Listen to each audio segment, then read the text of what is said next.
Terkait pelaksanaan Asesmen Nasional Berbasis Komputer atau ANBK serentak secara nasional yang saat ini digencarkan, Kepala Dinas Pendidikan Kota Palembang, Adrianus Amri menjelaskan jika pelaksanaannya dilakukan di tingkat SD maupun SMP, terhitung dari tanggal 9 September hingga 12 September 2024. Tujuan dari ANBK sendiri adalah untuk meningkatkan kualitas mutu pendidikan dan peningkatan pembelajaran bagi siswa. ANBK dilakukan dua gelombang pertama pada hari Senin dan Selasa, sementara gelombang kedua pada hari Rabu dan Kamis. ANBK diikuti seluruh SMP dan SD negeri serta swasta di Palembang. Untuk SMP, ANBK diikuti siswa kelas 8 dan SD kelas 5 secara acak.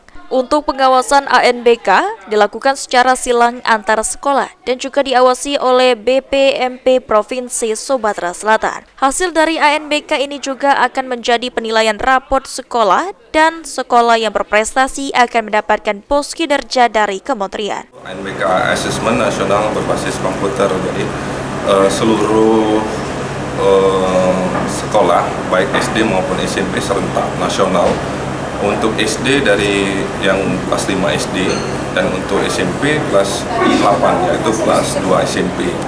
Jadi pelaksanaannya secara serentak. Tujuan dari ANBK ini untuk meningkatkan kualitas mutu pendidikan dan peningkatan belajar bagi siswa. Terkait pelaksanaan ANBK, Kepala SMP Bina Cipta Palembang Yayu Indah Artanti mengatakan dalam pelaksanaan ANBK gelombang pertama ini diikuti sebanyak 27 siswa kelas 8. Pelaksanaan ANBK berjalan dengan lancar, hanya saja sedikit kendala di jaringan yang bisa diatasi dengan berkoordinasi dengan dinas terkait. Asesmen tahun ini berjalan dengan lancar walaupun untuk kondisi saat ini dengan mode full online itu kita terkadang kendalanya ada di jaringannya, tapi kita sudah mencoba untuk menghubungi pihak terkait untuk penguatan jaringannya.